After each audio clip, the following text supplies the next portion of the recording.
আসসালামু আলাইকুম। এখন থেকে একটি কারণে সকল প্রকার জমির নামজারি বন্ধ ঘোষণা করা হয়েছে। আপনি চাইলেও এখন থেকে কোনোভাবেই আর কোনো জমির নামজারি করে নিতে পারবেন না। তো যে একটি গুরুত্বপূর্ণ কারণে সকল প্রকার জমির নামজারি বন্ধ ঘোষণা রয়েছে বা বন্ধ রয়েছে, আজকের ভিডিওতে সে সম্পর্কে আমি বিস্তারিতভাবে আলোচনা করব। এবং আপনি যদি মনে করেন যে নামজারি করা ছাড়াই আপনার জমি আপনি কারোর কাছে হস্তান্তর করবেন, বা আপনি হেবা করবেন বা হেবা বিল এওয়াজ করবেন, এছাড়া আপনি বিনিময় করবেন বা এওয়াজ বদল দলিল করবেন, তাহলেও কিন্তু আপনি কোনোভাবেই পারবেন না। তাই আপনার অবশ্যই নামজারি করতে হবে। যেহেতু নামজারি ছাড়া এ ধরনের গুরুত্বপূর্ণ কাজ আপনি কোনোভাবেই করতে পারবেন না, তাই নামজারি প্রক্রিয়ায় যদি বন্ধ থাকে সেক্ষেত্রে আসলে সমাধান কি, তাহলে কোন উপায়ে আপনি সমাধান করে নিতে পারবেন সে বিষয়েও আজকের ভিডিওতে আমি বিস্তারিতভাবে আলোচনা করব। তাহলে ভিউয়ার্স, আশা করি বুঝতে পারছেন যে ভিডিওটি অত্যন্ত গুরুত্বপূর্ণ একটি ভিডিও। কোথাও স্কিপ না করে মনোযোগ সহকারে ভিডিওটি দেখবেন। এবং যদি ভিডিওটি দেখে আপনি সামান্য পরিমাণে উপকৃত হন, তাহলে অবশ্যই লাইক কমেন্ট করতে ভুলবেন না। মূল কথা হচ্ছে, যদি কোনো ব্যক্তি কোনো জমির পুরোপুরি মালিকানা লাভ করতে চায়, সেক্ষেত্রে ওনার অবশ্যই নামজারি সম্পন্ন করতে হবে। নামজারি সম্পন্ন করা ছাড়া কোনোভাবেই কিন্তু কোনো ব্যক্তি ওই জমির প্রকৃত মালিক বা সরকারের যে রেকর্ড বই, সেই রেকর্ড বইতে তার নাম যে মালিকানার যে জায়গাটি আছে সেখানে অন্তর্ভুক্ত হবে, এই বিষয়টি কিন্তু তিনি কোনোভাবেই জোরালোভাবে বলতে পারে না। এই কারণে মূলত কোনো ব্যক্তি যদি মনে করে যে তিনি জমি বিক্রয় করবে এবং কারো কাছে যদি বিক্রয় করে দিয়েও থাকে এবং সেই ব্যক্তিকে যদি জমিটি রেজিস্ট্রেশন করে দিতে চায়, তাহলে বর্তমান রেজিস্ট্রেশন আইন অনুযায়ী আপনাকে অবশ্যই খাজনার যে দাখিলা, সেই দাখিলা জমা দিতে হবে। আপনার জমিটির খাজনা যে পরিশোধ আছে, আপনার সেই পরিশোধের দাখিলা বা চেক আপনাকে জমা দিতে হবে। কিন্তু আপনার যদি নামজারি না থাকে, তাহলে আপনি কোনোভাবেই তো আপনার ওই জমির খাজনা আপনি প্রদান করতে পারছেন না।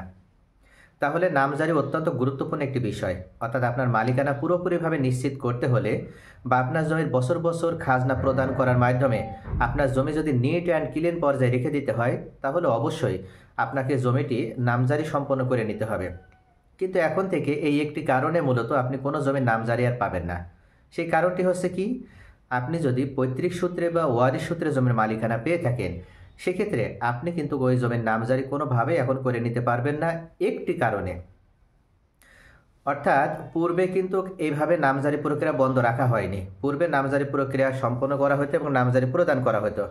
এক্ষেত্রে আপনি পৈতৃক সূত্রে বা ওয়ারিশ সূত্রে জমির মালিকানা পাওয়ার পর আপনি যদি ওয়ারিশান সনদ প্রদর্শন করার মাধ্যমে এই জমিটির মালিকানা লাভ করেছেন বা একাধিক জমির মালিকানাও যদি আপনি পেয়ে থাকতেন, সেক্ষেত্রে আপনার ওয়ারিশ হিসেবে আপনার যতটুকু প্রাপ্য বা আপনার অংশীদার হিসেবে আপনার যতটুকু প্রাপ্য, সেই পরিমাণ অংশটুকু আপনি আলাদাভাবে নিয়ে নামজারি সম্পন্ন করে নিতে পারতেন। এবং এমত অবস্থায় আপনি ওই নামজারি করে নেওয়ার পর আপনার অংশটুকু নিয়ে আপনি নামজারি করে নিয়ে প্রয়োজনে আপনি ওই জমি আরেকজনের কাছে বিক্রয় করতে পারতেন, এমনকি আপনার প্রয়োজন সাপেক্ষে যে কোনো কাজ আপনি করতে পারতেন। এই ক্ষেত্রে মূলত যত সমস্যা তৈরি হয়, অর্থাৎ আপনি যখন ওয়ারিশ সূত্রে কোনো একটা দাগে ধরে নিলাম যে আপনার অংশ সেখানে 40 শতক জমি আছে, আপনারা 4 ভাই, তাহলে আপনার 10 শতাংশ প্রাপ্য। আপনি সেখানে আপনার 10 শতাংশ অংশটুকু আলাদাভাবে নিয়ে আপনি নামজারি করে নিয়েছেন এবং সে আলাদাভাবে আপনার 10 শতাংশ প্রাপ্যটুকু নিয়ে আপনি যে কোনো একটা সাইডে নামজারি করে নিয়ে, যেহেতু নামজারিতে কোন দিকে আপনার নাম হচ্ছে দখল দেওয়া হচ্ছে এটা উল্লেখ থাকে না, জাস্ট আপনার এই 40 শতকের ভিতরে আপনার 10 শতাংশের নামজারি আপনি পেলেন এবং আপনি সেই অনুযায়ী খাজনা প্রদান করলেন, খাজনা প্রদান দাখিলা বা চেক পেলেন।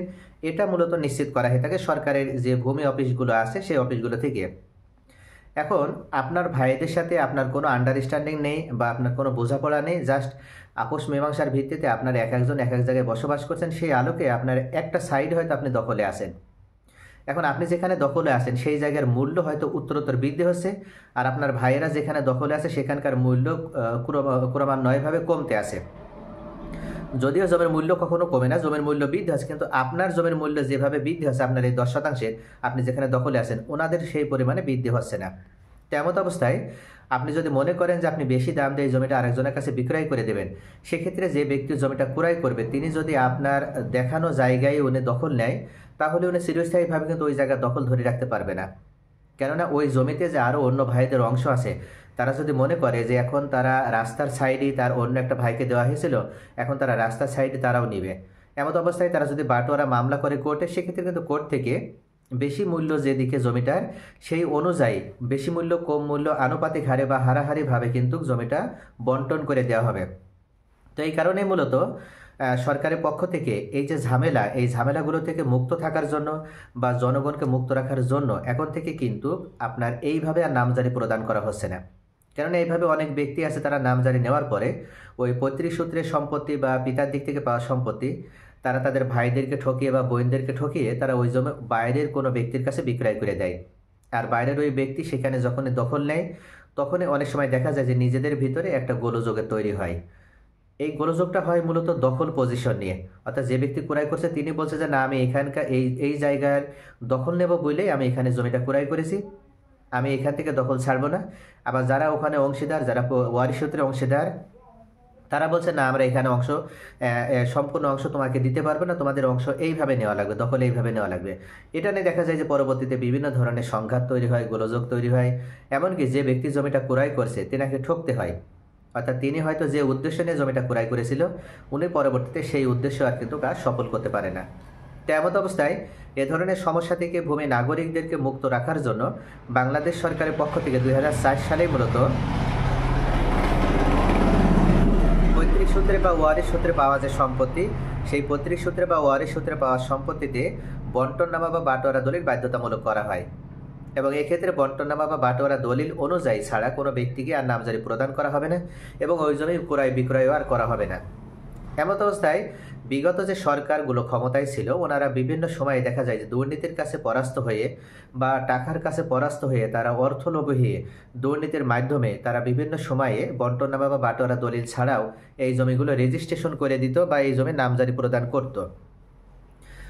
তবে বর্তমানে অন্তর্বর্তীকালীন সরকার ক্ষমতায় এসে এভাবে দুর্নীতি করার মাধ্যমে কোনো এক পক্ষকে ঠকানোর মাধ্যমে কোনো ব্যক্তি যেন অন্যায়মূলকভাবে কাউকে ঠকাতে না পারে বা দুর্নীতিগ্রস্ত হয়ে যেন কোনো ব্যক্তি অন্য ভাইদেরকে ঠকিয়ে যেন সে অন্য কারো কাছে জমি বিক্রয় করে নিজে বেশি বেশি ভালো সুইটেবল জায়গা বা বেশি আপনার যেখানে বেশি দাম আছে সেখানকার জমি তিনি যেন অন্য কারো কাছে বিক্রয় করে দিয়ে কম মূল্যে জায়গা অন্য ভাইদেরকে বা বোনদেরকে দিতে না পারে। এই কারণে মূলত এখন থেকে বাটোয়ারা বা বন্টননামা দলিল ছাড়া কোনোভাবে ওয়ারিশান সম্পত্তি বা উত্তরাধিকার সম্পত্তির নামজারি আর প্রদান করা হচ্ছে না।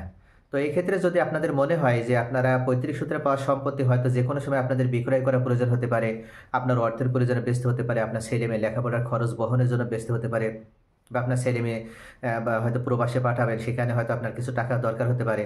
এক কথায় যে কোনো ক্ষেত্রে আপনার হয়তো টাকার প্রয়োজন হতে পারে, তখন আপনার জমিটা বিক্রয় করার প্রয়োজন হতে পারে। তখন কিন্তু আপনার যদি নামজারি না থাকে তাহলে আপনি জমিটা বিক্রয় করতে পারবেন না। আর আপনাকে যদি এই জমিতে নামজারি নিতে হয় তাহলে অবশ্যই আপনার বন্টননামা বা বাটোয়ারা দলিল থাকতে হবে।